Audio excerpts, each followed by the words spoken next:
Entitled, Send Your Cutest Kid to Mordor. Please welcome to the stage, Yuki Takeshi.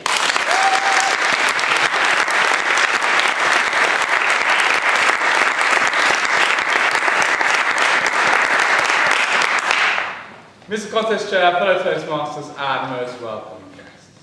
Ever since I can remember, I've always wanted to be a hero.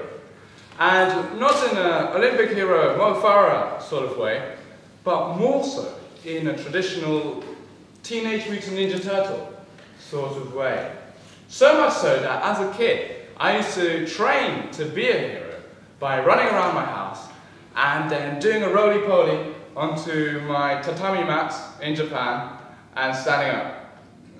So I don't know how doing roly-polies on tatami mats equated to being a hero, but it worked in my mind.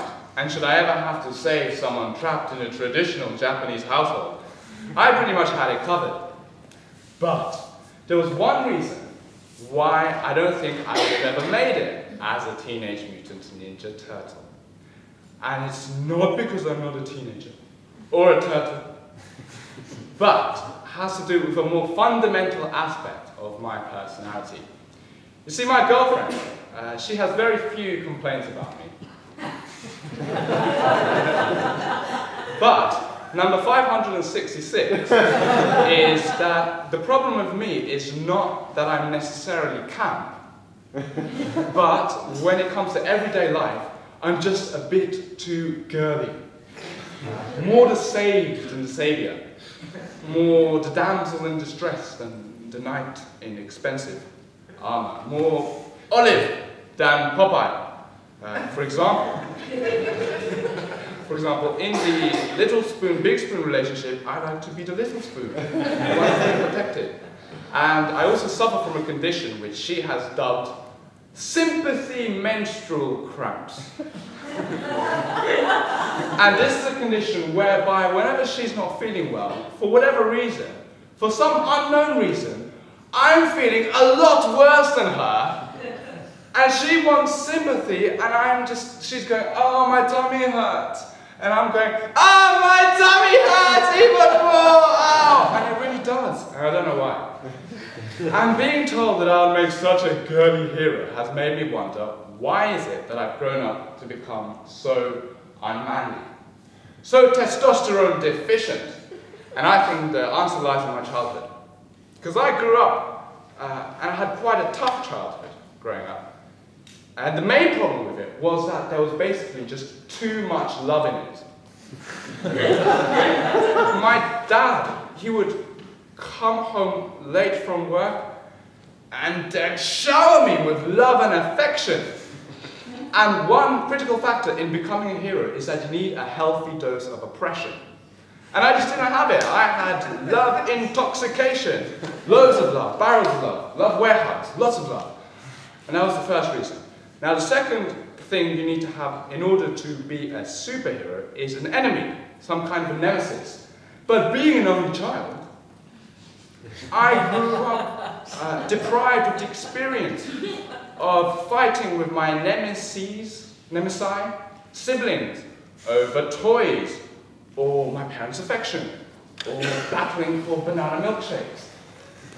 Whenever I needed anything, I just had to ask politely, and then cry my eyes out, please give me the toy, it's the last thing I'll ever ask, just give me the toy, kind of thing.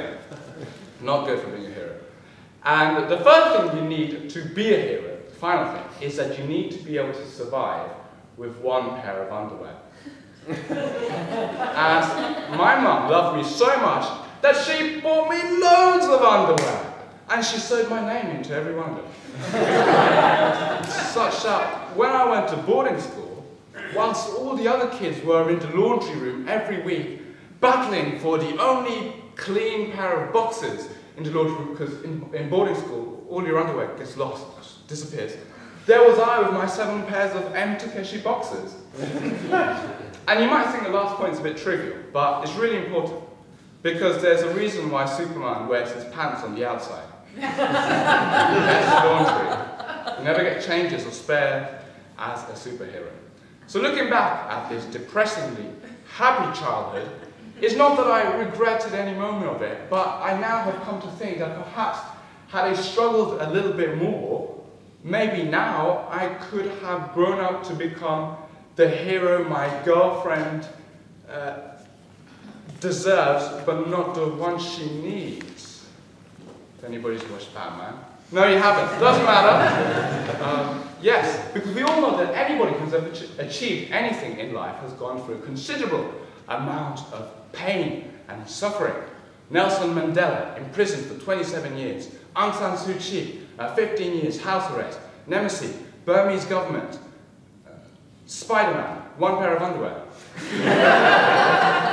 So, my message to you today is that those of you who have kids, or indeed thinking of having kids in the future, to not spoil your kids as they come to grips with life's perils.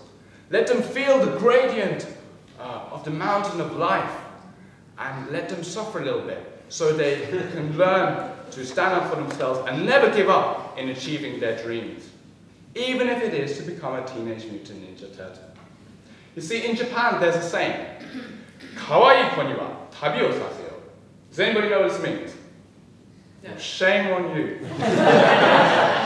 It means, send your cutest, most adorable kid on a voyage to Mordor, like in my title, metaphorically speaking, so they can rise to the challenge that life throws at them and become a great person that goes on to achieve great things. Because I think that deep down inside, we actually all want to be a hero. Mr. Contest Chair.